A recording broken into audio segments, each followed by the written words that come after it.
ILWF auto driver बंधु association के ज़रिए एहतमाम धरना चौक इंदिरा पार्क पर ऑटो ड्राइवरों की जानिब से बतौर एहतजाज महाधरना और हड़ताल का इनेकाद अमल में आया। इस मौके पर ILWF के चेयरमैन मीर इनायत अली बाकरी ने एहतजाजी ऑटो ड्राइवर से मुलाकात करके इनसे इजहार यगानगत की।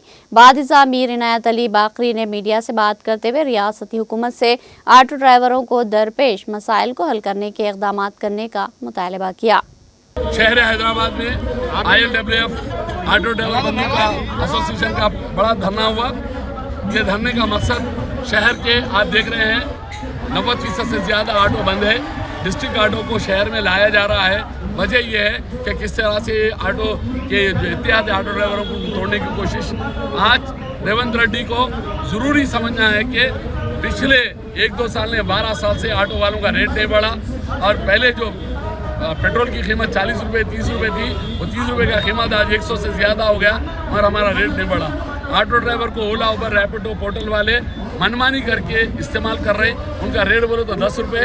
आज का रेट जहाँ पर 100 रुपये देना है वहाँ 700 रुपये देने तैयार है और पब्लिक भी देने तैयार है, मगर ऑटो ड्राइवर लेने तैयार नहीं है क्योंकि धरना तोड़ने की कोशिश बोलते हैं इसको, मगर ऑटो ड्राइवर यूनाइटेड होकर आज के दिन नहीं लिया। और दूसरी बात खास तौर पे मैं रेवंत रेड्डी सरकार को बताना चाह रहा हूँ कि इस ओला उबर रैपिडो पे अगर पाबंदी नहीं करते आप, डिस्ट्रिक्ट ऑटो को बंद नहीं करते आप, और साथ में साथ हम ये बोल रहे हैं हम ड्राइवर के खिलाफ नहीं है, डिस्ट्रिक्ट के ऑटो के खिलाफ है, क्योंकि डिस्ट्रिक्ट का ऑटो 1.5 लाख का, हमारा ऑटो 6 लाख का। 6 लाख के सामने ला के ठहरा करना नहीं तो 2.5 लाख हर ड्राइवर को दे डालो, डिस्ट्रिक्ट और हैदराबाद मिला के चला लो। सेकंड, जो वाइट प्लेट गाड़ियाँ हैं उनको पाबंदी ऐसी लगना चाहिए। हम मेहनत करने वालों के खिलाफ नहीं है, रूल्स में चलाओ, उनको भी ड्रेस दो, उनको येलो प्लेट दो और बैठने वालों को इंश्योरेंस दो। ये सारे चीज़ों के बाद उनको चलाने का मौका दो, हम तैयार हैं। अफसोस ये है कि आज शहर हैदराबाद के अंदर जिस तरह से निचले सतह के लोग मेहनत करने वाले हिंदू मुसलमान सिख ईसाई इनके ऊपर बात नहीं हो रही, बल्कि हर कोई मज़हब की बात करके वोट लेने की कोशिश कर रहा है। ऑटो ड्राइवर अब नहीं मानेगा। हर ऑटो ड्राइवर गली गली जाके हिंदू मुसलमान सिख ईसाई एक ही बात बोलेगा, जो ऑटो ड्राइवर को सताएगा वो सत्ता में नहीं आएगा। हैदराबाद शहर जैसे कि धरना चौक पे ILWF मीर इनायत अली बाकरी साहब हमारे चेयरमैन है। आज ऑटो स्ट्राइक करने का हमारा मेन मकसद ये है कि ये ओला उबेर रैपिडो पोर्टर ये लोग हमारा खून चूस रहे हैं। 10 रुपये 11 रुपये पर किलोमीटर दे रहे हैं और हुकूमत हमारा पिछले 12 से 14 साल से आज तक भी रेट नहीं बढ़ाई है, जो कि 11 रुपये 25 पैसे पर किलोमीटर था।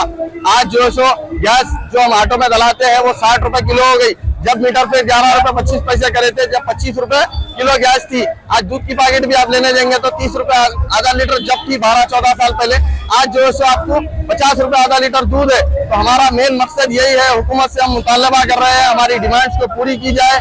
हम जल्द से जल्द हमारी डिमांड्स को पूरी करने का CM रेवंत रेड्डी से रिक्वेस्ट कर रहे हैं। हमारा मीटर फेयर बढ़ाया जाए और डिस्ट्रिक्ट ऑटो शहरियाने हैदराबाद से बर्खास्त किया जाए, जो कि इलीगल विदाउट परमिट कर रहे हैं। यहाँ पे वो लोग चलने से क्या है, यहाँ के सिटी ड्राइवर का हक मारा जा रहा है। क्यों भाई सिटी ड्राइवर का हक इसलिए मारा जा रहा है कि वो लोग का यहाँ पर घरों का किराया, रहना, खाना पीना, स्कूल की फीस, दवाखाने का खर्चा बहुत भारी होता है। इसीलिए हम चाह रहे हैं कि डिस्ट्रिक्ट ऑटो बर्खास्त होना है।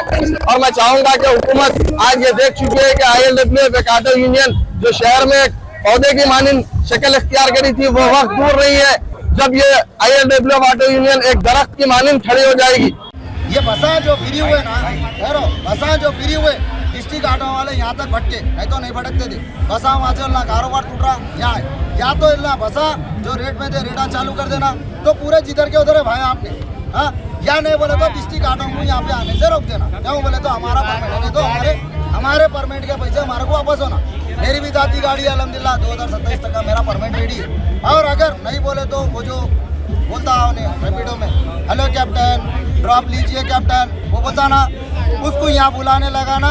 खाली 4 दिन गाड़ी मेरी देता हूँ, किराया निकालो बोलो, गैस के पैसे निकालो बोलो, गैस के पैसे निकाल के गाड़ी का किराया निकाल के ऑयल के निकाल के 1000 रुपये अगर उन्हें घर तक लेके गया, मैं मीडिया के सामने बोल रहा हूँ मेरी गाड़ी उसको गिफ्ट कर रहा हूँ। मेरे भाई कितने जने गिफ्ट करने वाले हैं? पूरे भाई गिफ्ट कर देंगे, जिस जने जाती गाड़ी है उसको गिफ्ट कर देंगे। जब राजा के खिलाफ में बोलते थे जब बात निकलती थी तो राजा क्या बोलता था, मेरे 2 आँख है, एक हिंदू है एक मुसलमान है, तो मैं कैसा बुरा देखूंगा, दोनों को अच्छा ही देखूंगा। मेरे 2 कान है, तो देखो आप यहाँ इनको देखिए, यहाँ देखिए भाई, आप पूरे एकता में रहे। जब हमारे पे मुसीबत आई, कोई ड्राइवर ऐसा नहीं है हिंदू है तू क्रिश्चियन है तू शिया है तू सब एक हो जाते, पूरे एकता में मजबूती है। हम पूरे एकता में आके इस वक्त परेशान हुए। बस सरकार से यह गुजारिश है, अपने काना बरोबर चालू करे और ये हम पूरों की गुजारिश सुने।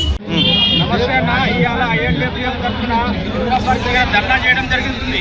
ఈ ధర్నా ఎందుకు చేస్తున్నామో ప్రజలందరికీ తెలియాలి, గవర్నమెంట్కి తెలియాలి, ఇతర రాజకీయ నాయకులు తెలియాలి, మరీ ముఖ్యంగా ఇతర యూనియన్ వాళ్ళు ఎవరైతే ఇవాళ మాకు సహకరించలేదో వాళ్ళకు కూడా తెలుస్తుంది. ఎందుకంటే ఒక డ్రైవర్ ఎంత ఇబ్బంది పడుతున్నాడో, తన పిల్లల్ని పోషించలేక, తన పిల్లల్ని పోషించలేక, తన కుటుంబం గడవక ఎంతో ఇబ్బందులు పడుతున్నాడు. వాటి కారణం ఎవరు? ఈ ఓలా, ఊబర్, ర్యాపిడో అనే కంపెనీలు, ఈ ప్రభుత్వాలు, ఇల్లీగల్గా నడిపే బైకులు, వీటి వల్ల మేము ఎంతో నష్టపోతున్నాం. తినడానికి తిండి లేని పరిస్థితుల్లో బతుకుతున్నాడు హైదరాబాద్లో ఉన్న డ్రైవరు. ఎట్లా అంటే ఒక ఆడపిల్లలకి కానీ మగపిల్లలు కానీ ఉన్న మాకున్న పిల్లల్ని మేము గవర్నమెంట్ స్కూల్కి కూడా పంపించలేని పొజిషన్లో ఉన్నాం. గవర్నమెంట్ స్కూల్ పంపించాలంటే కూడా మా ఇంటి పక్కన లేవు, ఏదో 2-3 కిలోమీటర్లు పంపించాలి. దానికి కూడా కొన్ని రూల్స్ అండ్ రెగ్యులేషన్, అట్లా కూడా పిల్లల్ని పోషించుకోలేని పరిస్థితుల్లో ఉన్నాం మేము. దానికి మాకు ఈ ఓలా, ఊబర్, ర్యాపిడ్ కంపెనీలు ఎంత దారుణంగా తయారయ్యాయంటే రోజు రోజుకి దిగజారుస్తున్నాయి రేట్లు. తగ్గిస్తామే ఉన్నాయి ప్రతి ఒక్కటి. మన దేశంలో కానీ ప్రపంచంలో ఎక్కడైనా కానీ ప్రతి ఒక్క వస్తువు పెరగడమే ఉంటుంది కానీ తగ్గడం మాత్రం ఉండదు. కానీ ఈ ఓలా, ఊబర్, ర్యాపిడో యాప్లు ఏవైతున్నాయో వాటికి తగ్గించడమే తెలుస్తుంది. ఎందుకు ఇట్లా జరుగుతుంది? ఎందుకంటే వీటిని ప్రశ్నించే అధికారులు లేరు, గవర్నమెంట్ లేదు. ఈ రవాణా శాఖ మంత్రి కానీ, కమిషనర్లు కానీ, ఈ ఆర్టీఓ అధికారులు కానీ వాటి మీద ఎందుకు యాక్షన్ తీసుకోవట్లేదు? మేము పేదవాళ్ళమేనే కదా, మేము మాకు ఉపాధి లేకనే కదా మేము ఆటోలు తీసుకొని బతుకుతున్నాం. మా ఉపాధి మీద దెబ్బ కొడుతుంటే మేము మీకు ఓట్లేసి మేము గెలిపిస్తే మా ఓటు అనేది మీరు వినిపించుకోకుండా మమ్మల్ని ఇంకా మీరు నెట్టేస్తున్నారు, మమ్మల్ని ఇంకా పేదరికంలోకి నెట్టేస్తున్నారు. ఎందుకు ఇట్లా చేస్తున్నారు? మేము ఓటేసి గెలిపించింది మీకు ఇందుకేనా? మాకు కావాల్సింది ఒకటే, ప్రభుత్వం నుంచి మాకు కావాల్సిన హక్కులు ఏవైతున్నాయో మేము న్యాయంగా అడుగుతున్నామో మా యొక్క హక్కులు మీరు కలిగించండి. మేము అడిగేది ఒకటే, మిమ్మల్ని మేము లక్షలు కోట్లు ఇవ్వండి అని అడుగుతలేం. మాకు మీటర్ రేట్లు పెంచండి అని అడుగుతున్నాం. మీటర్ రేట్లు పెంచక 14 సంవత్సరాలు అవుతుంది. 14 సంవత్సరాల్లో బస్సు రేట్లు పెరిగినాయి, డీజిల్ రేట్లు పెరిగినాయి, ఆటో పార్ట్స్ రేట్లు పెరిగినాయి, మెకానిక్ ఛార్జెస్ పెరిగినాయి, తిండి బియ్యం మేము తినే బియ్యం పెరిగినాయి, అన్నీ పెరిగినాయి. ఆఖరికి చిన్న పిల్లలు వేసుకునే డైపర్లు కూడా పెరిగినాయి.